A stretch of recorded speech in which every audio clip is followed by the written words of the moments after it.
Halo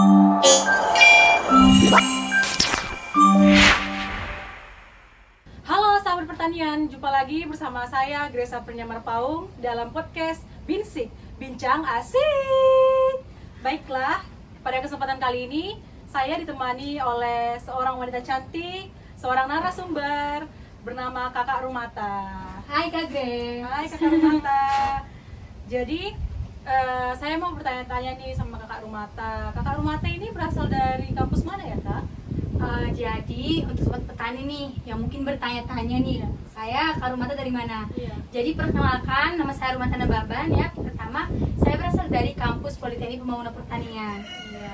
Udah pada tahu belum? Kampus ini di bawah naungan Kementerian Pertanian loh. Wow, hebat banget ya Kak.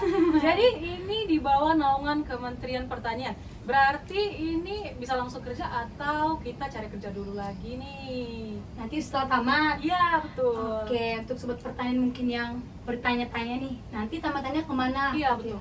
Jadi untuk sekolah kita ini kuliahnya selama 4 tahun nih Kak Grace. Oh, Seluruh biaya perkuliahan kita ditanggung oleh pihak kampus sendiri, di mana full beasiswa. wow, hebat banget ya. Beasiswa nih. Aduh. Iya, belum lagi nanti kita pas magang pasti dikasih uang saku. Oh, ada magangnya? Ada wajib, ada 4 kali Wow. magang nih Kak Grace. Ngeri banget. Ada 4 kali magang. Iya. Oke.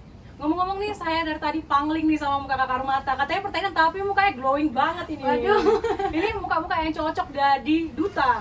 Kalau saya dengar-dengar nih teman-teman, Kakak ini juga seorang duta Polbangtan Pepi di tahun 2024 ini. Wow, gimana? Ini suatu pencapaian yang luar biasa juga sih untuk kakaknya. Kakak ini waktu dulu jadi duta itu pas tingkatan berapa?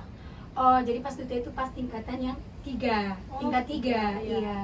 Jadi kita ada melakukan bootcamp baru terpilih duta Polbangtan Pepi. Itu Oh. mewakili kampus ya guys. Oh begitu. Iya. Jadi Kak, kalau misalnya seleksinya itu dari kampus kita dulu, baru ke kampus Polbangtan Pepi Indonesia-nya gitu ya? Iya Kak, jadi kita mengikuti administrasi atau perlombaan itu dulu di satu kampus. Jadi mengikuti bootcamp juga selama kurang lebih 1 minggu di kampus. Nanti bakal terpilih nih yang menjadi duta utama, bakal dikirim ke diajangkan lagi duta Polbangtan Pepi seluruh Indonesia. Kalau boleh tahu waktu itu diselenggarakan di mana ya Kak? Oh, pada penasaran ya? Ya, kemarin tuh dilaksanakan di Hotel Pajajaran Suites yang ada di Bogor. Kita di sana ada kurang lebih selama 7 hari juga. Oh, iya 7 hari? 7 hari. Seminggu guys. Seminggu. Wow, luar biasa. Jadi Kakak Rumata, Iya. ini saya lihat-lihat nih bajunya hijau-hijau nih. Ini kalau misalnya di kampus memang bajunya hijau aja atau ada beberapa warna lain atau seragam-seragam lainnya juga ada di kampus ini? Oke, jadi untuk seragam kita itu ada banyak ya. Setiap hari itu kita memakai seragam yang berbeda. Yang pertama itu ada PDU, pakaian dinas upacara. Yang kedua ada PDH, pakaian dinas harian. Ada PDP, pakaian dinas pesiar. Ada PDG, pakaian dinas garden atau ke lapangan. Ada baju olahraga, ada baju batik. Dan kita juga kadang bisa pakai baju bebas juga ya, Oh, Kak. Tapi bisa. harus tentunya sopan dan rapi. Oke, ya Kak ya. Jadi saya mau nanya nih Kak, Kakak jurusan pertanian. Terus kira-kira di sini ada berapa prodi nih? Angkatan Kakak atau bisa juga adik-adik tingkat di bawah Kakak gitu? Oh, jadi kalau kampus Polbangtan Medan itu Ya. sendiri memiliki 2 prodi. Prodi pertanian dan prodi perkebunan. Namun untuk program bidang studinya itu di angkatan kami sendiri itu ada 3, ada penyuluhan pertanian berkelanjutan, penyuluhan pertanian perkebunan, yang ketiga itu teknologi produksi tanaman perkebunan. Namun seiring berjalannya waktu kita kampus Polbangtan Medan menerima yang namanya BPD-PKS, mahasiswa perkebunan sawit. Jadi mereka itu ada memiliki 2 kelas juga, namun kita ada pertambahan program studi juga, yaitu jurusan kopi Kak. Jadi totalnya kalau tidak salah itu ada 5 program bidang studi. Wow, banyak juga ya. Kira-kira kalau misalnya di kampus ini tertampung nggak semua gitu banyaknya mahasiswa di dalam suatu gedung perkuliahan itu sendiri? Jadi untuk kampus kita sendiri Kak ya termasuk yang luas, namun memang kan untuk satu kelas itu hanya memiliki kuota 30 Kak. Dan ada pun cuma mentoknya di 35 mahasiswa. Jadi untuk 5 program studi tadi itu ya masih tertampung lah, cukup dan masih longgar lah, masih nyaman untuk dihuni gitu. Oh, Masih bebas. berarti kan Kak, ini penerimaan mahasiswanya itu juga dibatasi ya? siap-siap dibatasi. Memiliki kuota masing-masing untuk setiap program studi. Oh iya, jadi ini Kak, secara tingkatan nih ya, berapa kira-kira mahasiswa yang diterima per satu angkatan? Satu angkatan. Oke, menjadi bocoran ya untuk teman-teman yang mungkin mau mendaftar di kampus Polbangtan Medan. Nah, untuk kuotanya itu hanya di 200. Itu paling banyak. Itu paling banyak, iya. Paling banyak. Kalau angkatan kami tuh paling tidak nyampe 100. Kita di 190 satu angkatan. Iya, 190 ya. Jadi kuotanya hanya untuk orang-orang yang terpilih dan yang mau belajar tentang pertanian tentunya. Iya. Jadi Kak, kalau misalnya nih ya, siapa tahu nih ada penonton podcast kita ini, dia itu tamatannya SMK atau madrasah mungkin barangkali atau SMA, itu boleh nggak masuk kira-kira ke Polbangtan Medan? Untuk Polbangtan Medan sendiri menerima ya Kak, dari SMK maupun SMA maupun madrasah. Namun memiliki pilihan untuk pendaftaran itu berbeda tentunya. Ada pendaftaran yang pertama itu pilihannya itu orang tuanya petani berprestasi. Yang kedua ada dari anak dari penyuluh berprestasi. Yang ketiga ada dari jalur undangan, ada dari jalur umum dan jalur prestasi. Jalur prestasi ini mungkin kamu memiliki prestasi olahraga ataupun bidang akademik maupun non akademik. Tadi Kak, saya dengar-dengar juga Kakak bilang ada dia mahasiswa dari kerjasama kelapa sawit. Itu kira-kira Kak, jalurnya itu gimana? Oh Boleh, iya, iya. boleh dijelasin mungkin ya. Jadi untuk yang BPD PKS itu memiliki jalur berbeda ya dari jalur Polbangtan sendiri kan. Jadi untuk jalur BPD PKS itu salah satu persyaratannya orang tuanya atau mereka itu wajib memiliki lahan sawit ataupun orang tua yang bekerja di bidang sawit. Nah untuk itu sendiri kita bebas memilih, ada sebanyak 10 atau 5 kampus yang kita pilih, namun nanti pihak BPD PKS yang menentukan kita diletakkan di mana. Misal nih Kak Grace ini mau pilih ke Stiper Yogyakarta yang pertama, kedua mungkin ke ITSI, yang ketiga ke Polbangtan Medan. Namun pihak BPD PKS menentukan di Polbangtan Medan.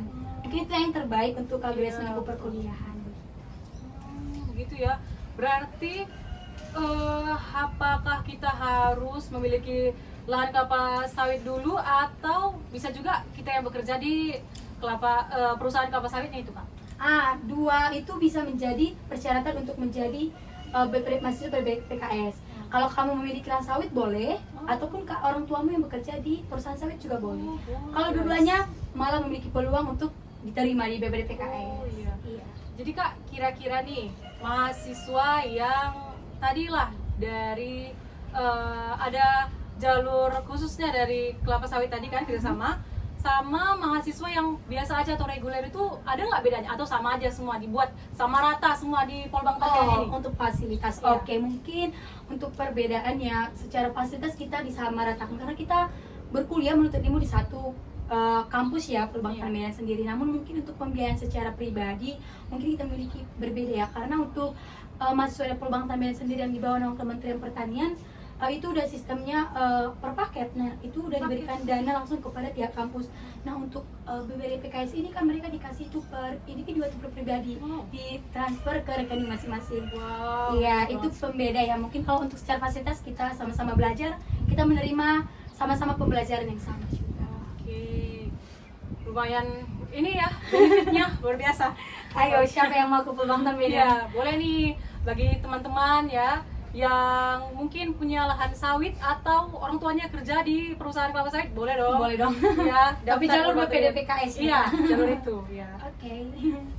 Terus tadi Kak, Kak saya dengar Kakak ada nyebutin itu 3 prodi nih kan. Iya. Ada penyuluhan pertanian berkelanjutan, Iya. ada penyuluhan perkebunan berkelanjutan, Iya. sama apa tadi Kak? Teknologi produksi tanah perkebunan. Oke, TPTP ya? Iya betul Kak, PTP lebih disingkat biar lebih jelas. Panjang banget soalnya. Iya. Jadi Kakak sendiri dari prodi mana Kak?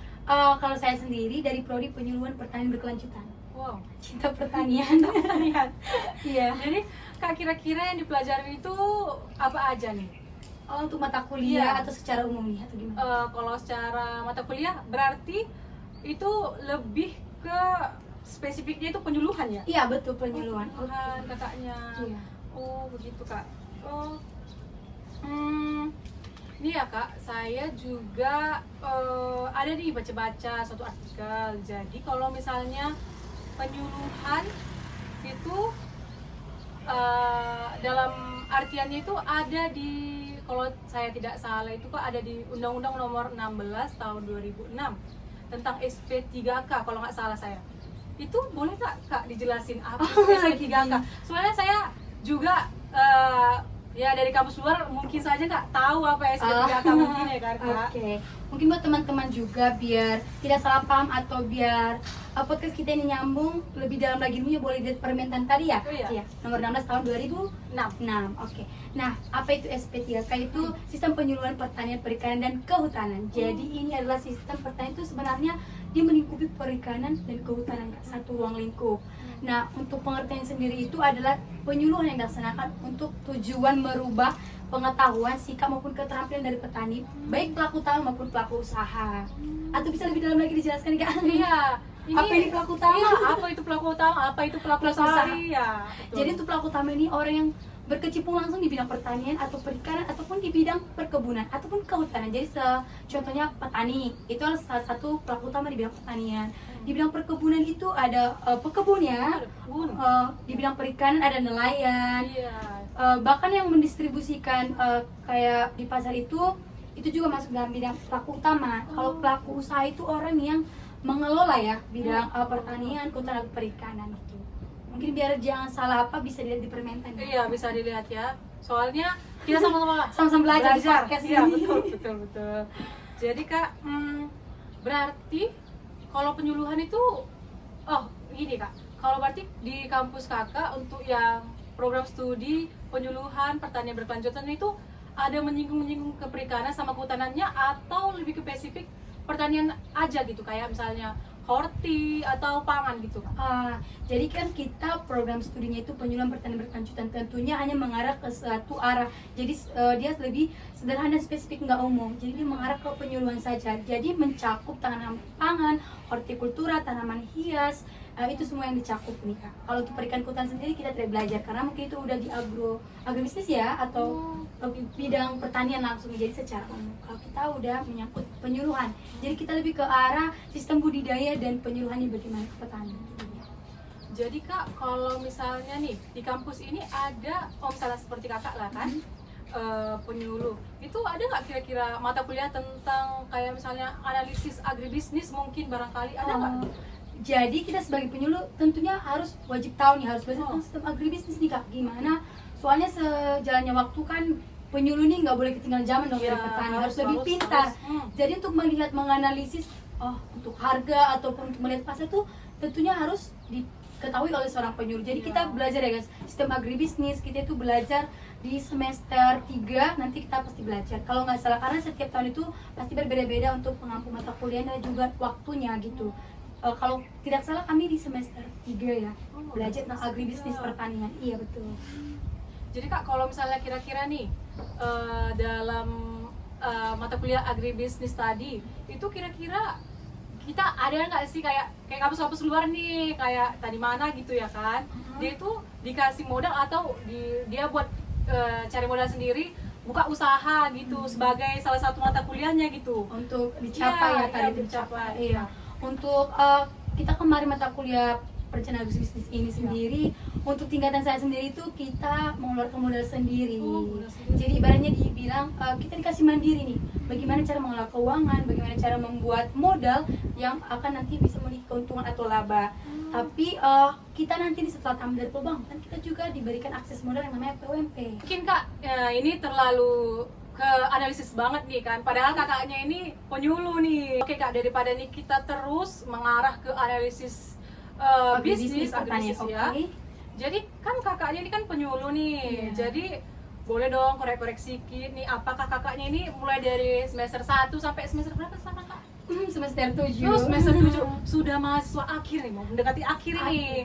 Jadi paling tidak ya, pasti kakaknya tahu dong apa itu penyuluhan. Kan kakaknya prodi penyuluhan pertanian berkelanjutan, nggak mungkin dong nggak tahu. Jadi kakak ini ya apa itu Kak yang maksud dengan penyuluhan? Jadi teman-teman, penyuluhan itu berasal dari kata suluh, terang nih. Jadi penyuluhan itu kegiatan untuk memberi keterangan, memberi informasi, bisa dibilang begitu. Jadi kita seorang penyuluh kita memberikan informasi baik secara pertanian, agribisnisnya, budidayanya, yang tadi itu tujuannya untuk merubah pengetahuan sikap maupun keterampilan petani. Itu adalah penyuluhan. Jadi penyuluhan ini sendiri tidak jauh berbeda dengan seorang guru ya. Guru mengajari seorang siswa, murid. Kalau kita ini mengajari orang tua, jadi lebih berat gitu guys seorang penyuluh nih. Merubah pengetahuan, sikap, bahkan keterampilan yang udah mereka lakukan mungkin udah bertahun-tahun nih. Itu tantangan besarnya sih Kak jadi seorang penyuluh. Berarti ada mata kuliah sendiri nih Kak ya? Ada terkhusus. Ini mata kuliah wajib yang harus ya kompeten oleh mahasiswa Peluang Medan. Jadi kan Kak, ini ada beberapa pertanyaan nih udah saya buat nih listnya. Berdasarkan dari Undang-Undang Nomor 16 Tahun 2006 tadi nih. Wah, kita kupas tuntas Iya, undang-undang nih. Boleh dong. Oke, boleh. Jadi kan Kak, tadi setelah tahu apa itu pengertian penyuluhan, terus saya mau nanya nih, kayak mana tuh sistem penyuluhan ini sendiri? Oh, sistem penyuluhannya bagaimana ya? Dimulai dari mana gitu Iya. ya? Oke. Jadi untuk penyuluhan ini sendiri kita perlu penyediaan yang namanya LPM sama sinopsis nih Kak. Jadi kita perlu namanya lembar penyuluhan. Lembar penyuluhan yaitu yang dinamakan LPM dan juga sinopsis. Nah di LPM ini sendiri nanti kita ada keterangan itu yang namanya judul materi kita apa, lokasinya di mana, tujuannya untuk apa, di desa mana, di kelompok tani mana, alat bantu yang kita gunakan apa. Nah untuk LPM ini terdiri dari pendahuluan, isi sama penutup. Nah untuk sinopsis ini adalah kata-kata besar atau kalimat-kalimat besar atau informasi-informasi lah yang akan kita sampaikan kepada petani. Kita rangkum menjadi garis-garis besar. Berarti materinya ya Kak ya? Iya. Gitu. Jadi tadi saya dengar ada di desa. Kan Kak, semua mahasiswa ini kan lagi di kampus nih. Iya. Terus kenapa bisa jadi ke desa nih?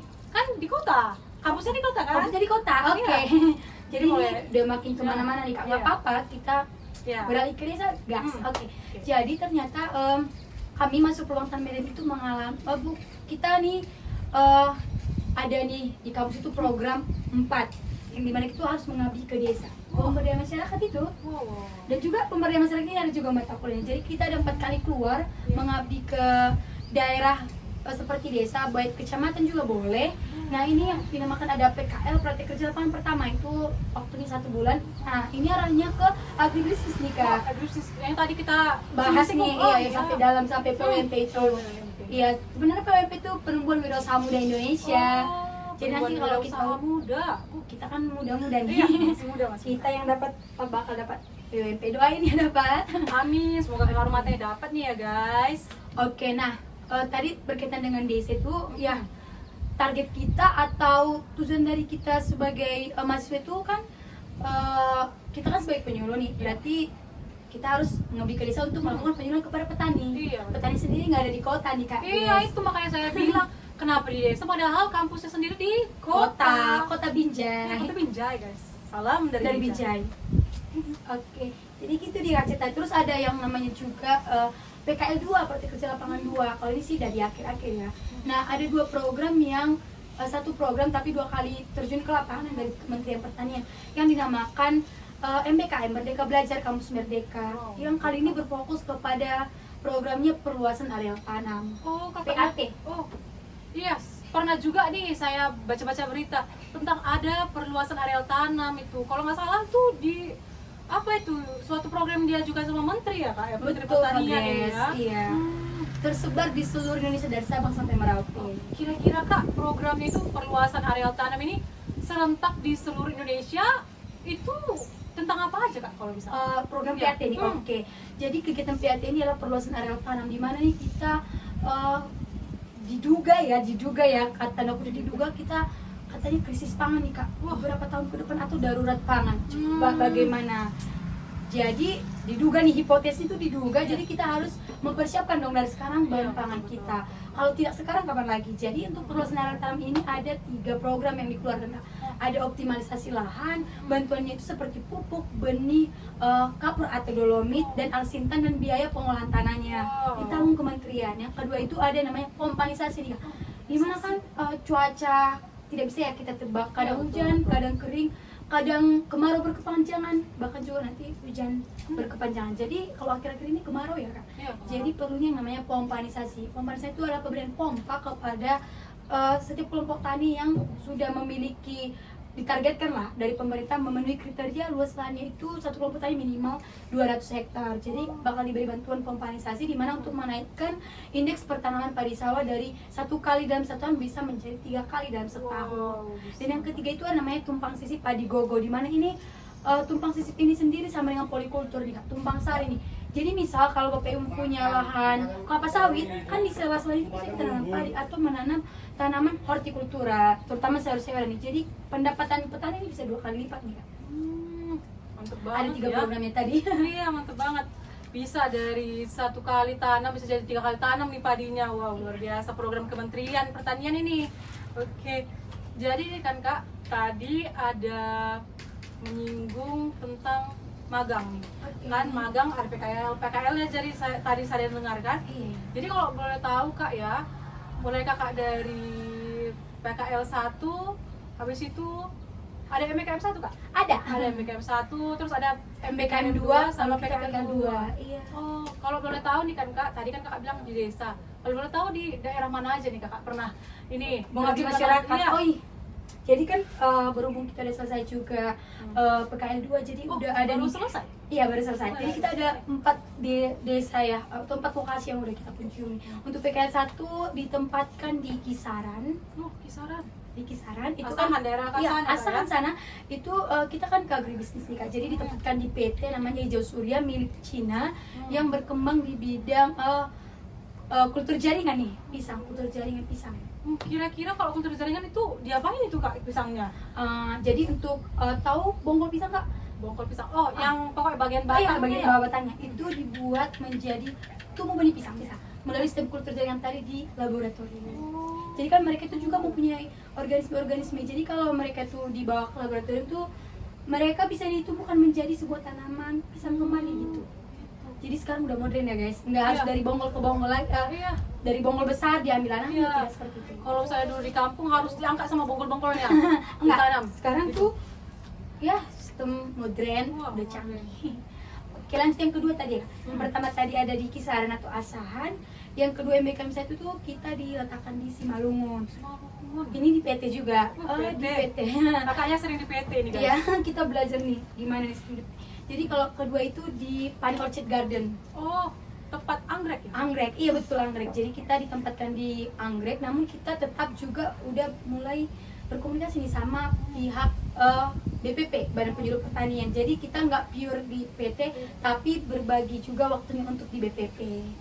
Yang ketiga tuh kita melaksanakan MBKM 2-nya itu sekalian nih Kak, PKL 2 di double nih. Iya, Biar double. mungkin biar jangan pindah-pindah atau bagaimana mungkin Iya. suatu udah konsepnya dari tiap kampus kita paling jauh dan paling asik, paling banyak yang mendapatkan itu kita ditempatkan di Ayo Tebak. Ini sebuah Ayo, guys, tebak, pulau di mana nih? tapi letaknya di Sumatera, tapi dekat-dekat Sibolga. Kakak tahu di mana? Di mana nih? Kayaknya pulau kecil ya Kak? Iya, pulau kecil. Pulau Nias. Apa benar? Nias. Iya betul, Nias Kak Grace. Jadi kita tuh kemarin tuh magang di Nias Selatan, Kabupaten Nias Selatan. Tepatnya di kecamatan apa ya kemarin? Kita berada di desa aja lah ya, Bawah Mataluwo.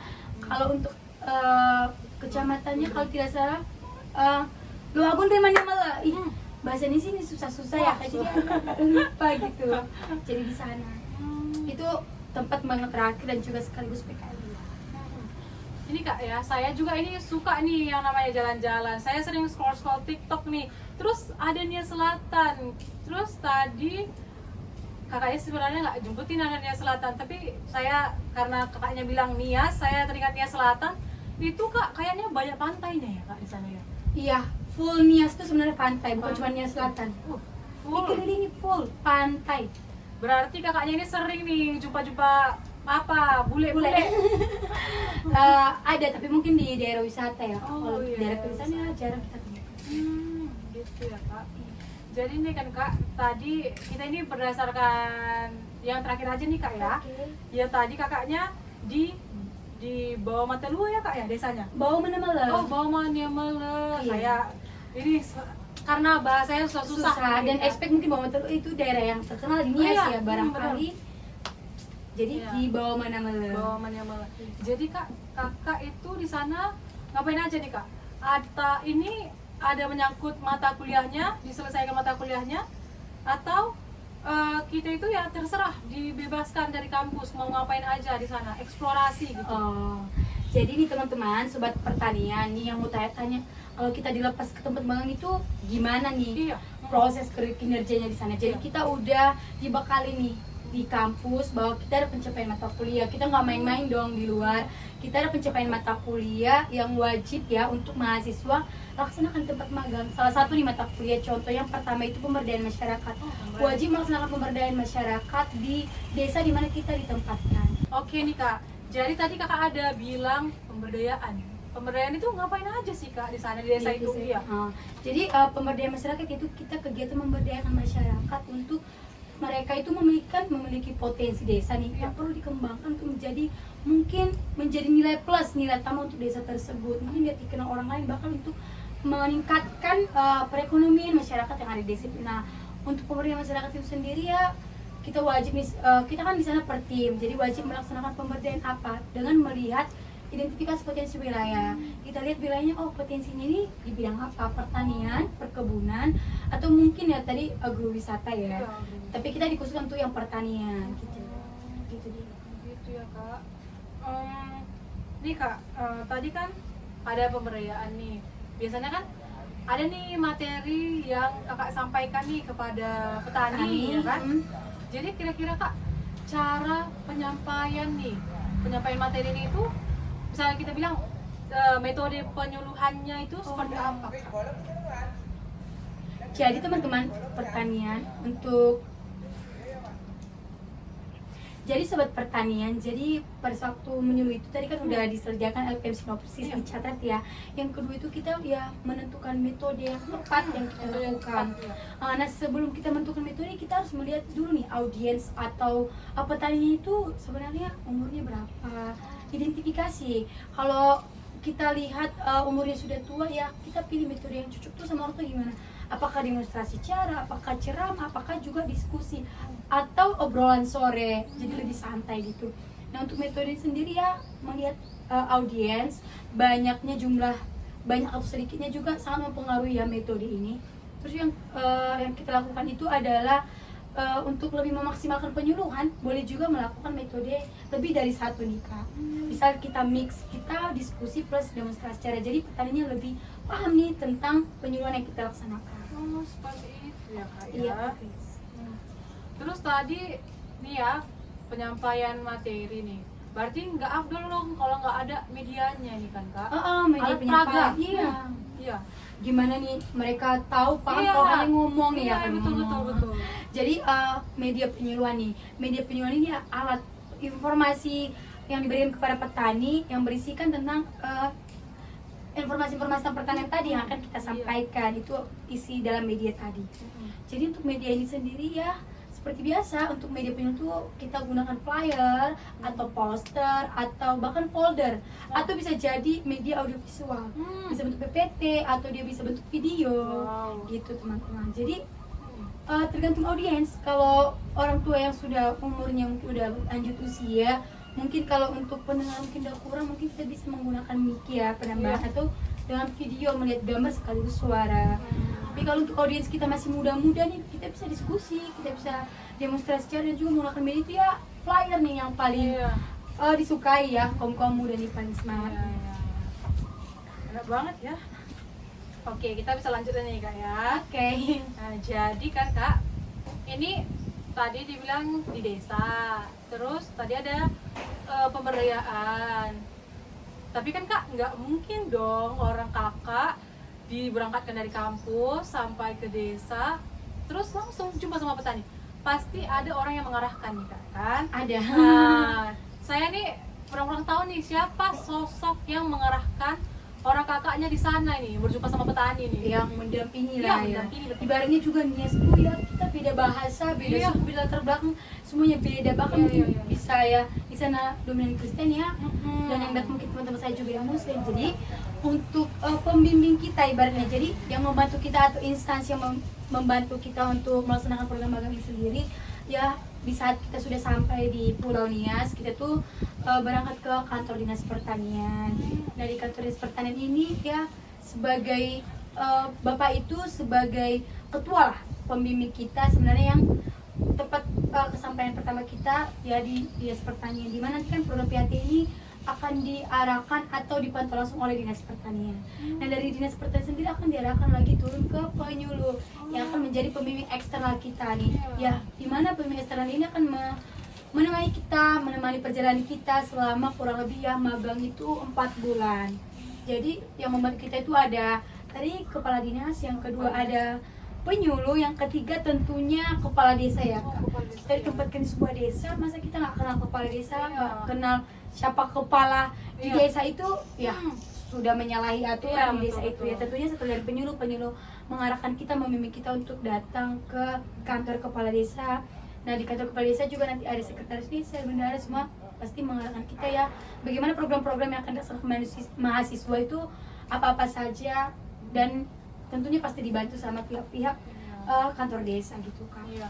Kalau misalnya nih guys, berarti kalau misalnya kita langsung masuk ke desa itu nggak jumpa kepalanya, dikira penyusup nanti kan guys. Betul, penyusup, pencuri, nggak boleh, harus izin. Nanti diterakin sama orang masyarakat di sana. Iya. Iya Kak. Jadi kan Kak tadi ada nih sosoknya, tadi kan ada kepala dinas, ada penyuluh dan sama kepala kepala desa. desa. Nih ya Kak, karena kita tadi kakaknya juga penyuluh nih. Jadi saya mau bertanya tentang kinerja seorang penyuluh ini bagaimana Kak di desa itu. Kalau boleh tahu di dalam satu desa yang Kakak jalanin ini berapa banyak penyuluhnya? Oke, kita belajar dari kinerja dulu atau kerja penyuluh itu apa Iya, sih gitu ya. Jadi untuk kinerja penyuluh sendiri itu ya yang pertama tadi ya melaksanakan penyuluhan ya, berbagi informasi untuk merubah pengetahuan sikap dan keterampilan. Kembali ke poin pertama tadi, itu menjadi kinerja penyuluh yang pertama. Yang kedua itu perannya adalah ya membantu petani dalam hal untuk penyusunan anggaran untuk pengajuan proposal untuk ke dinas terkait, di mana mereka akan mendapatkan bantuan pertanian. Sebagai salah satu contohnya itu ya pupuk kimia yang mungkin ya saat ini sangat langka ya. Yang kedua itu mungkin untuk bantuan benih, bahkan untuk bantuan alsintan ya, mesin pertanian. Nah untuk dinas selatan kemarin itu Kak, itu penyuluhnya satu kecamatan, sangat kurang. Apa penyuluh tuh sangat terbatas, satu kecamatan. Kalau boleh tahu desanya berapa banyak? Untuk desanya sendiri ada 15, satu kecamatan itu ada 15 desa. Jadi dia memegang 15 desa. Bayangin dong buat program kerja kunjungan itu bagaimana? Iya betul. Apalagi nih kan pasti tuh banyak nih petaninya. Gimana cara penyuluh ini cuma satu loh guys, per satu kecamatan. Iya betul. Iya, bapaknya sangat-sangat strong ya. Strong. Jadi mungkin penyuluh tadi ya namanya Pak Perjuangan tuh mementingkan yang urgensi ya. Jadi ya urgensi dulu, baru ya ke desa-desa lainnya mungkin seperti itu. Tapi tidak menutup kemungkinan Bapak itu juga aktif kok di 15 desa, tetap melakukan tugasnya sebagai seorang penyuluh.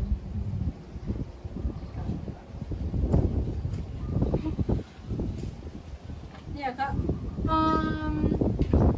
Kira-kira nih Kak ya, kalau kepala dinas tuh pasti ada nih suatu bangunannya, namanya Dinas Pertanian Nias Selatan.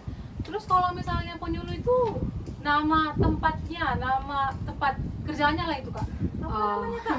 Saya kurang tahu. Jadi nama tempat untuk tadi dinas pertanian untuk seorang kepala dinas Iya. pertanian, untuk penyuluh itu namanya BPP. BPP. Balai Penyuluhan Pertanian, Balai Penyuluhan Pertanian.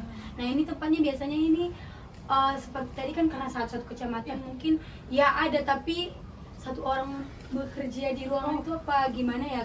Iya. Banyak kerja di rumah ya kan, karena seorang diri, tapi bisa dijadikan kok untuk BPP itu sebagai balai pertemuan petani dan juga penyuluh. Jadi tetap dimanfaatkan fasilitas tersebut. Kalau ada penyuluhan boleh dilaksanakan di sana juga. Jadi ini penting, ini menjadi suatu pertimbangan lagi mungkin bagi kepala dinasnya untuk diperbanyak dong penyuluh-penyuluh ya kan, penerimaan Iya. penyuluh nih. Betul. Kasihan Dari- bapaknya tadi kerjanya sendiri. Tentunya pasti ini dari masuk lubang tan Medan. Iya, Atau boleh. lubang-tan lain yang Kehormatan lain yang ya. boleh ditempatkan di Iya, sana. iya, betul. Jadi kan Kak, saya mau nanya lagi nih Kak, untuk wilayah MBKM tadi kan kita balik lagi nih Kak untuk wilayah MBKM. Jadi wilayah MBKM yang lain di tempat-tempat yang lain ini memang jauh banget di tempatnya terpencil, atau masih ada juga nih yang agak-agak ke daerah kota biasanya? Oh, jadi untuk tempat magang tadi Iya. di Nia Selatan khususnya itu ya masih terjangkau lah untuk kendaraan roda 4 maupun roda 2 ya. Masih terjangkau. Untuk jalannya sendiri untuk ke desanya itu masih jalannya udah jalan raya besar, sudah bagus. Mungkin untuk ke lahan petaninya nih, lahan petaninya nih hanya bisa mungkin untuk kendaraan roda 2, roda 4 tidak bisa ya. Jadi kalau lahan petani ini kita menggunakan jalan usaha tani. Jalan usaha tani ya hanya jalan setapak saja gitu, tapi masih bisa diakses lah untuk lahan petani. Ya kak, dengar-dengar nih kan kak, kalau sekarang-sekarang nih kan di Nia Selatan itu lagi kemarau. Jadi kalau misalnya masyarakatnya nih yang dengan profesi petani, itu sumber airnya dari mana ya kak? Untuk langsungnya tadi. Iya. Jadi begini kak, jadi memang untuk Nia Selatan tuh kemarin tuh dapat program PAT, yaitu namanya pompanisasi tadi, di mana di sana tuh lahan sawahnya itu ditargetkan 200 hektar. Jadi memang kalau musim kemarau mereka tetap menanam padi, namun untuk hasil produksinya pasti jauh menurun. Berdasarkan ya mungkin penelitian atau dari secara penglihatan, Nia Selatan itu memiliki potensi nih untuk luas lahan sawah, tapi sumber airnya yang kurang, maka didapatkan target PAT. Nah, untuk kemarin tuh di sana sebenarnya tidak kering-kering sekali ya, mungkin diselingi dengan hujan juga. Mereka tetap melaksanakan penanaman walaupun produktivitasnya ya kurang gitu. Untuk jenis pertanamannya sudah bagus, udah 3 kali menanam dalam 1 tahun. Mungkin untuk diproduksinya yang perlu ditingkatkan, mungkin di budidaya mereka kurang paham, bahkan di pemupukan dan pengendalian hama dan penyakit. Masih memilih cara tradisional. Seperti itu ya kak. Kalau misalnya nih kak, kan tadi ada menyinggung tentang kunjungan kerja seorang penyuluh. Jadi kak, ada nih berdasarkan urgent sama yang gak urgent nih. Kalau misalnya urgent itu kira-kira seperti apa ya kak? Yang urgent. Iya. Oke, mungkin untuk yang urgent ini ya, untuk rencana kunjungan kelompok tani itu mungkin yang urgent untuk kelompok tani nih. Misal mereka yang butuh untuk penanaman nih, penanaman udah waktunya untuk penanaman padi. Jadi mereka kurang paham nih kak. Ibaratnya sekarang tuh yang lagi musim yang namanya sistem padi jajar lego. Nih mereka mau menggenjot produksi. Nah, kebetulan di desa lain tuh belum waktunya untuk menanam, padahal di desa contohnya Bawah Manamali tadi untuk udah sistem menanam ya lebih urgent di desa Bawah Manamali. Jadi melaksanakan rencana kunjungan itu di sana. Terus yang kedua itu bisa dalam artian kayak pengendalian hama dan penyakit.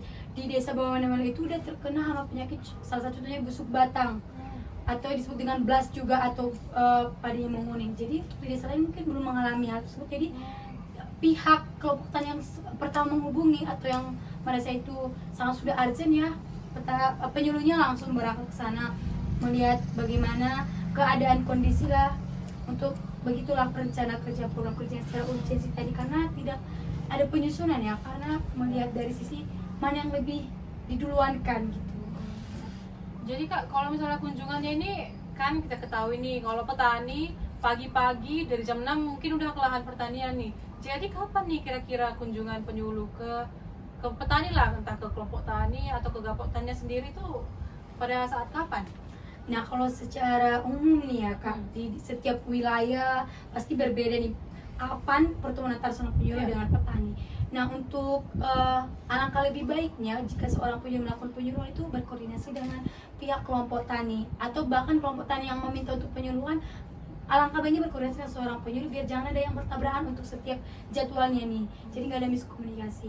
Jadi kalau untuk di desa khususnya di Nia Selatan tadi ya teman-teman, itu mereka tuh kan pagi nih ke ladang sampai siang, bahkan sampai sore. Jadi kapan nih waktu yang tepat? Jadi setelah lakukan koordinasi, dilakukan pendekatan kapan bisanya, jadi mereka itu bisa melaksanakan penyuluhan itu di malam hari. Walaupun sebenarnya malam hari itu jadwal untuk istirahat ya, tapi tidak membatasi semangat para petani untuk menerima penyuluhan dari seorang penyuluh. Bayangkan tadi. Wow, berarti petani-petani Nia Selatan ini sangat-sangat apa ya? Excited aware, sangat-sangat kayak menerima banget ya. ya, bagaimana Apalagi itu ilmu ya penyuluhan, nih ya. yang mau ditransfer dari penyuluhnya penyuluh kepada mereka. betul. Terus Kak, kembali lagi nih, tadi saya ke Undang-Undang Nomor 16 tahun 2006 ini lagi kan Kak. Ada sih tulisannya RDKK, tapi saya nggak tahu nih apa kepanjangannya dan apa maksudnya RDKK ini sendiri Kak. RDKK ini rencana definitif kelompok tani. Jadi RDKK ini sebagai salah satu RDKK ini adalah penyusunan nama, terus asal kelompok tani dan mereka itu menerima bantuan apa dan nama kelompoknya apa. Jadi rencana definitif kelompok itu seperti contohnya pupuk, mereka itu udah memiliki batas-batas untuk penerima pupuk sendiri udah berapa. Jadi tidak boleh melebihi. Kebutuhan pupuknya itu harus sesuai dengan luas lahan sendiri, itu yang pertama. Yang kedua itu mungkin untuk benih tadi, jadi untuk setiap anggota kelompok tani harus menerima jumlah benih yang sama juga. Jadi itulah rencana definitif kelompok tadi. Pentingnya untuk tidak salah paham ini antara ketua kelompok dengan anggotanya dan juga dengan penyuluh sendiri. Jadi untuk mendapatkan semua bantuan itu dibuat dalam satuan rencana dalam anggaran atau proposal yang mungkin nanti suatu saat jika dibutuhkan atau di dinas ada mengasih bantuan tinggal menyerahkan untuk proposal. Gitu. Jadi ada bantuan, kita udah tinggal bantuannya apa, kita tinggal udah gantikan bantuannya apa, jadi tinggal kirim proposal tadi gitu. Jadi Kak, kalau misalnya mau ngambil pupuk atau benihnya itu kemana? Atau kita ke, katanya nih ada kios Saprodi, iya, Saprodi, iya, untuk pertanian, atau ke datang aja ke rumah penyuluhnya nih? Jadi untuk secara umum juga nih ya berbeda-beda. Kalau untuk di Dinas Selatan tersendiri itu khususnya di bawah Manaman itu udah memiliki namanya koperasi nih. Koperasi yang dibentuk oleh kelompok tani itu sendiri guys. Jadi koperasi ini udah bertanggung jawab menerima pupuk dari dinas pupuk ya, yang diberikan pupuk, pendistribusian pupuk tadi diberikan langsung kepada koperasi. Nah nanti si kelompok tani atau petani ini mengambil pupuk ke kios Saprodi tersebut atau ke koperasi tersebut dengan membawa yang namanya kartu tani bagi yang udah mencetak kartu tani. Kalaupun tidak, digantikan dengan KTP karena bakal dicek nama sekaligus dengan NIK. Jadi untuk kebutuhan pupuknya tidak boleh diakal-akali ya, sudah tertera bagian setiap anggota kelompok tani. Nih Kak, saya mau nanya nih, jadi kalau misalnya suami istri sama anak nih petani, terus lahannya itu ya satu petakan itu aja, itu apakah pemberian pupuknya itu satu perorangan atau perluasan area tanah? Jadi untuk tadi udah kakak singgung juga Kak Grace. Jadi sobat petani untuk pupuknya itu sendiri berdasarkan luas lahannya. Jadi luas lahannya sendiri itu walaupun ada 5 hektar tapi hanya maksimal di 2 hektar sih Kak. Memang itu kendala dan kita perlunya perbanyakan pupuk dan juga bantuan-bantuan untuk petani di mana mereka bertambah semangat untuk bertani. Dimana kan kalau misal di luas lahan kita ya mungkin memang rata-rata petani itu ya 2 hektar tapi kan ada 5 hektar nih tentunya kan, mungkin petani udah petani modern milenial nih Kak, mungkin yang luas lahannya segitu, jadi kebutuhan pupuk lebih banyak. Jadi mungkin dia nanti untuk bagiannya tetap di 2 hektar sesuai dengan luas lahan maksimal tadi. Namun untuk pembelian pupuknya yang selebihnya luas lahannya itu mungkin secara pribadi dan harganya tentunya lebih mahal. Mahal ya guys. Terus nih Kak ya, saya mau nanya, kalau misalnya nih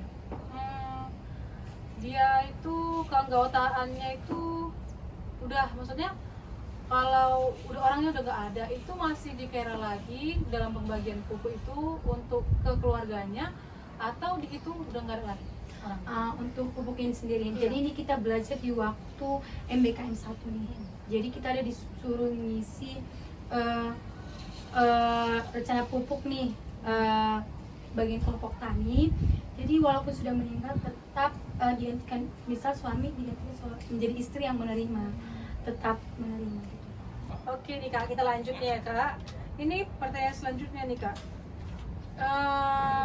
gimana nih Kak pendapat masyarakat atau terlebih lagi petani nih, apakah petani itu menerima aja nih ada kedatangan mahasiswa, atau mereka ini awal-awalnya tengok-tengokan, lihat-lihatan kayak gitu, kayak merasa asing nih, dari mana nih orangnya gitu nih Kak, boleh dikasih tahu nih? Jadi selama mengikuti kegiatan magang sudah 4 kali, sudah menjelajahi 4 wilayah, semua petani itu sangat terbuka dengan kedatangan para mahasiswa. Di mana mungkin mereka ini mahasiswa nih udah belajar tentang ilmu pertanian, jadi mereka sudah dianggap sebagai yang memiliki pengetahuan dan ilmu. Jadi untuk teman-teman yang sedang kuliah di luar sana pun, dimanapun, belajarlah dengan baik-baik, karena kalau udah terjun ke lapangan, kamu sudah dianggap memiliki kemampuan dan potensi, khususnya di bidang keterampilan. Jadi untuk petani itu sendiri sangat terbuka menerima kita dengan baik. Bagaimana kalau biar kegiatan magang ini berjalan baik dan petani juga terbantu oleh mahasiswa, kedatangan mahasiswa. Jadi sama-sama memberikan feedback lah. Kita datang untuk mencari apa dan petani juga mendapatkan apa yang mereka dapatkan dari kita. Ada yang ditinggalkan dan ada yang diambil kembali dari tempat itu. Gitu. Diambil kembali dalam arti bukan mencuri atau tapi mungkin kesan apa yang kau tinggalkan untuk para petani, dan mungkin pengalaman apa yang kau bawa ke tempat kampus begitu. Kak, betul sekali ya Kak. Jadi ini Kak, tadi Kakak bilang ada yang kita tinggalkan nih. Kira-kira pasti ini berhubungan dengan pertanian ya Kak ya. Yang Kakak tinggalkan itu berarti suatu penyampaian materi mungkin kan, materi penyuluhan nih guys, bukan materi suatu barang mungkin ya. Jadi itu dalam apa nih Kak? Dalam pemberdayaan mungkin ya, pemberdayaan. Jadi yang Kakak tinggalkan, pemberdayaan apa ini yang Kakak tinggalkan di desa Kakak tadi bawa mainannya malam. Jadi apa nih ilmu-ilmu mungkin yang bisa ditinggalkan untuk para petani di sana. Jadi untuk kegiatan kami sendiri itu ada pemberdayaan masyarakat, ada juga rekayasa produk pertanian. Jadi kita di sana itu dengan petani itu khususnya itu untuk pemberdayaan masyarakat ya. Kita kan IPW ini apa nih yang menjadi potensi di desa ini dan perlu dikembangkan, yang bisa menjadi menambah pendapatan nih atau menambah potensi di desa itu menjadi lebih baik lagi ke depan. Jadi kita melaksanakan setelah IPW itu kita melihat mereka ternyata memiliki luas lahan padi sawah yang luas, tapi produksinya yang belum meningkat. Jadi kita menerapkan kita lihat sistem budidaya dari petani itu masih tradisional, masih lokal. Kita tidak menyalahi ya untuk kegiatan itu, namun bagaimana untuk meningkatkan produktivitas padi lebih banyak ke depannya tidak salah nih. Kita sharing, berbagi ilmu, kita melakukan pendekatan dengan petani. Jadi kita melaksanakan sistem tanam zero go sebagai inovasi untuk tanaman padi tersebut. Jadi kita mengadakan demplot yang didukung oleh penyuluh, kepala desa serta kelompok tani yang ada di desa bawah mainan. Jadi untuk kegiatan sistem tanam zero go ini kita dikasih pinjam lahan nih Kak, ibaratnya bukan sewa lahan ya, pinjam lahan. Jadi mana kita mengusahai sepetak lahan sawah, kita usahai mulai dari penanaman hingga panen. Nah kebetulan kemarin tuh kita yang melaksanakan itu Kak, dalam proses panen itu baru setelah selesai panen. Selesai panen. Baru siap panen, jadi sebulan ke depan itu bakal langsung ditanam. Jadi pas nih kedatangan kita pasti melaksanakan pemberdayaan itu, penanaman yang kita tanam di zero go. Mungkin banyak yang menjadi perdebatan-perdebatan kecil atau argumen-argumen kecil yang menyatakan mungkin untuk sistem ini sama saja dengan sistem lokal. Itulah menjadi tantangan untuk kita sebagai seorang mahasiswa. Bagaimana kita bisa membuktikan bahwa sebenarnya ada perbandingan, ada perbedaan gitu. Jadi yang dilakukan inovasi itu ya pembaruan, perkembangan, peningkatan gitu. Jadi sistem tanam zero go itu kita harus beri pemahaman bahwa kalau lokal itu ya berbeda dengan sistem tanam zero go. Dari sistem tanam saja sudah berbeda, bahkan untuk kebutuhan pupuk, bahkan untuk pengendalian hama dan penyakitnya pasti sangat jauh berbeda. Jadi nih Kak, dalam pemberdayaan Kakak nih tadi nggak mungkin dong Kakaknya ngerjain sepetak lahan tuh sendiri ya Kak ya? Iya, kita bertim. Oh bertim berarti, karena kan kalau misalnya nih aparat-aparat desa pasti ada kepentingan atau urusannya di kantor kepala desa, jadi nggak mungkin setiap saat atau ada kontrol mungkin ke sawahnya nih ya Kak, berarti aku bertim. Iya, jadi kita satu kelompok itu ada 4 orang. Jadi kita ini kan sistem budidaya, jadi udah ruang lingkup yang luas ya. Untuk pengerjaannya mungkin untuk perseorangan itu udah cukup terkendala. Jadi kita per tim melaksanakannya. Jadi memang kepala desa nih Kak, memang tadi seperti yang Kak bilang itu mungkin memiliki kesibukan yang lain ataupun kerjaan. Tapi untuk setiap kita melakukan kunjungan ke desa itu kita ke sana dulu kunjungan gitu Kak. Kak, Ada berapa Cuk? Aku curiga. 53, 27. 53. Lebihkan aja. Iya, lebihkan aja apa? Anjir lah, gue gak ngerti. Lebihkan aja 10 menit ya kan. Jadi masih banyak. Oke, lanjut. Bisa data apa? Jadi nih Kak Grace, walaupun kita itu tadi datang nih ke lahan dapur kita selalu singgah dulu di kantor desa. Walaupun mereka tidak ada di tempat, namun kan kantor desa selalu buka setiap hari. Kita bakal singgah dulu di sana, mungkin bincang-bincang sebentar baru ke lahan demplot kita. Mungkin kalau untuk setelah dari lahan mungkin kita bisa izin melalui, bisa juga izin langsung ataupun kita chat kalau kita udah selesai dari lahan. Jadi perlunya yang namanya etika ya, attitude. Iya, betul. Kita berada tuh di mana langit dijunjung di situ, di mana kaki dipijak di situ langit dijunjung. Jangan di situ kaki berpijak di situ langitnya kayak mana nih Kak, ini peribahasanya udah begitulah ibaratnya. Oke, lanjut, Kak. Jadi harus sopan nih guys, dimanapun dan kapanpun itu ya. Nah, terus nih Kak ya, tadi Kakak ada menyinggung potensi nih. Itu tadi Kakak bilang apa aja yang ada di sana, baik itu dari pertaniannya, perkebunannya, atau di agrowisata nih. Jadi kalau misalnya di desa Kakak Bawo Maniamele. Bawo Maniamele. Bawo Maniamele. Jadi kira-kira potensi apa yang ada di sana? Di sana sebenarnya tiga-tiganya terangkum ya Kak. Untuk pertaniannya ada, potensi perkebunannya ada, maupun agrowisata. Jadi untuk pertanian sendiri potensinya itu ya padi sawah, dimana memang luas, lahan sawahnya sangat luas ya kan. Makanya mereka juga terdaftar ya di PAT persyaratan, tapi mungkin untuk secara bertahap. Nah yang kedua untuk perkebunan itu mereka di sana ada karet. Karet. Di sana tuh ada karet sama sekaligus itu mereka ada kelapa. Nah daerah pantai nih pasti banyak identik kelapa, identiknya itu pasti dengan kelapa. Nah untuk agrowisatanya juga agrowisata ya ada juga, tapi mungkin lagi tahap secara potensi itu tahapnya itu pasti lama berkelanjutan lah nanti karena mungkin pembiayaan yang sangat besar, perlu juga surat izin pembukaan wisata di sana mungkin ya panjang perjalanannya. Tapi jadi nih Kak kan Kakak udah ditempatkan nih di desa, berarti Kakak itu udah tahu kurang lebih nih Kak apa aja nih yang ada di desa tersebut nih, bisa kayak potensinya nih. Iya. Mungkin untuk kita secara pertaniannya, potensi pertanian yang kita lihat, tidak untuk mungkin itu juga melihat potensi perkebunan. Nah untuk potensi pertanian sendiri itu ya luas, lahan sawah sangat luas. Jadi yang menjadi potensi di bidang pertanian itu adalah padi sawah. Yang kedua itu untuk perkebunan itu ya daerah pantai nih Kak, berarti ya potensinya pastinya kelapa.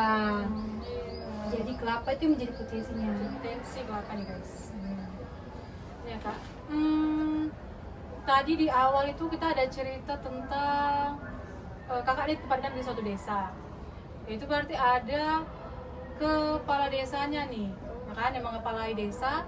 Terus ada penyuluh nih yang mendampingi kakaknya atau bersama tim di desa tersebut. Jadi Kak, bagaimana nih koordinasi antara kepala desa dengan penyuluhnya nih? Mungkin untuk koordinasi ini kita mulai dari atas nih. Jadi koordinasi itu dimulai dari kepala dinas pertanian berkoordinasi dengan penyuluh pertanian berkoordinasi dengan kepala desa berkoordinasi dengan ketua kelompok tani berkoordinasi dengan petani. Jadi sebuah lingkaran yang nggak ada putusnya nih Kak, sama-sama berhubungan, saling berpegangan erat ya, berantai, tidak akan ada putusnya karena mereka akan saling membutuhkan satu sama lain. Jadi misalnya Kak, jadi kan tadi untuk di Dinas Pertanian sendiri ada program PAT. Nah untuk koordinasinya itu dibutuhkan dari kepala dinas pertanian ini, ya harus betul-betul menjaga komunikasi, harus betul-betul pendekatan dengan penyuluh itu harus dengan baik. Dimana nih untuk PAT sendiri kemarin wajib ada yang namanya untuk mengukur luas areal petani itu, satu luas lahan petani itu per satu satu kakak, satu keluarga gitu. Jadi kita nih seorang penyuluh nggak tahu batas-batas satu wilayah lahan itu bagaimana. Jadi setelah diberikan perintah dari kepala dinas, mungkin seorang penyuluh itu harus membangun komunikasi dengan penyuluh dengan kepala desa, ya minta izin gitu, perlu diketahui oleh tiap kepala desa. Selanjutnya pihak kepala desa akan berkoordinasi dengan kelompok tani juga nanti akan berkoordinasi dengan petani dan juga penyuluh. Jadi saling berkaitan. komunikasi itu tidak boleh terputus, tidak boleh terhalang, karena memang ya itulah jalan kita untuk menyampaikan apa yang ada dalam hati kita, apa yang menjadi keinginan kita gitu. Berarti nih Kak kan peran seorang penyuluh itu sangat penting ya Kak? Sangat, peran penyuluh itu sangat penting Iya. di dunia pertanian. Ya Kak, nggak terasa nih Kak, kita udah di ujung pembicaraan kita ini. Di Wah. ujung podcast Dari ya.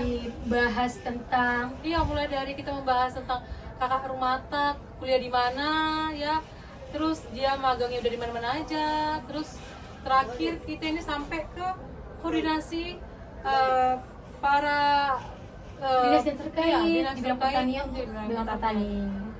Jadi nih Kak, kira-kira nih Kakak ada mau menyampaikan pesan kira-kira kepada penonton podcast kita, bisa sekali kepada petani atau kepada teman-teman kita mungkin yang menyaksikan podcast kali ini?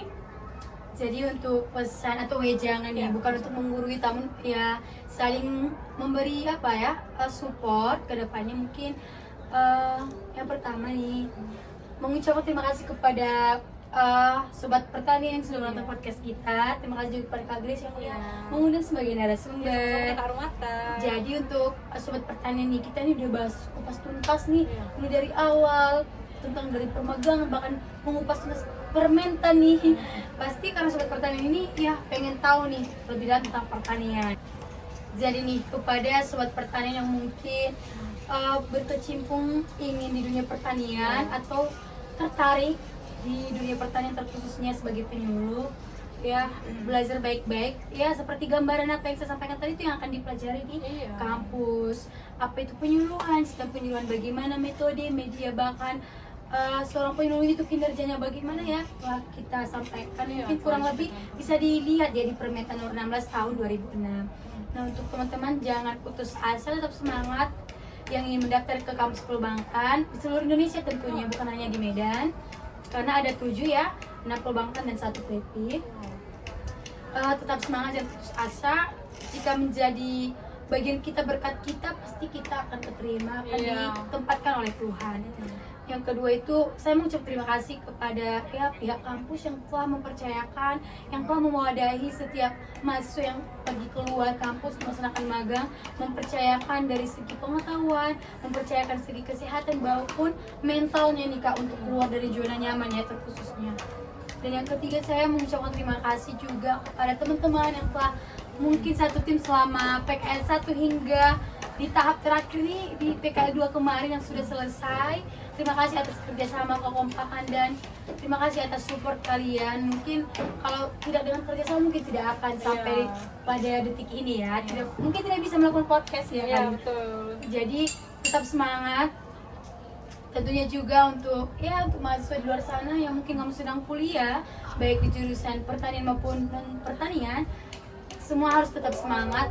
Kita sedang berjuang nih sama-sama untuk mendapatkan gelar, sama-sama membanggakan orang tua, bahkan sama-sama ingin membangun ya atau meningkatkan ya perekonomian keluarga menjadi salah satu faktor ya, atau mungkin ingin memiliki pekerjaan yang lebih bagus dari orang tua atau lebih baik lah ke depannya. Tujuan dari kuliah ya bukan hanya untuk belajar, bukan hanya untuk mendapatkannya ijazah selembar ya Kak. Jadi apalagi untuk yang semester akhir, mungkin kamu sedang mumet-mumetnya, stres atau lagi banyak tugas, kamu banyak pikiran, banyak ya hal-hal yang bunyi lagi, kamu cerita aku bunyi lagi ya Kak. Oke guys, tetap semangat dimanapun kalian berada, dan tentunya harus stay tune di podcast dari Kak Grace, karena tentunya banyak ilmu-ilmu pertanian yang akan selalu di-share oleh pembawa acara kita Kak Grace. Mungkin narasumbernya pastinya akan berbeda-beda, Iya, biar betul. ilmu-ilmu yang disampaikan juga tentunya berbeda-beda. Jadi semakin banyak narasumber, semakin banyak juga ilmu-ilmu yang Iya, betul sekali. didapatkan oleh para penonton. Mungkin sekian dan terima kasih sudah stay tune bersama kami berdua. Kami mohon maaf ya untuk setiap tutur kata kami, terutama saya sebagai narasumber juga. Mungkin untuk Kak Grace nih ada penutup nih dari kakak. Boleh? Baiklah, terima kasih kepada penonton setia podcast ini. Saya memohon maaf atas Kesalahan tutur kata. Baiklah, terima kasih telah menyaksikan podcast kita pada kali ini. Saya mohon maaf atas kesalahan baik secara perilaku maupun tutur kata, dan juga terima kasih kepada narasumber Kakak Rumata. Terima kasih guys. See you. Jadi akhir kata saya ucapkan terima kasih dan sampai jumpa, dan tetap selalu pantengin terus podcast kita karena Bincang asik.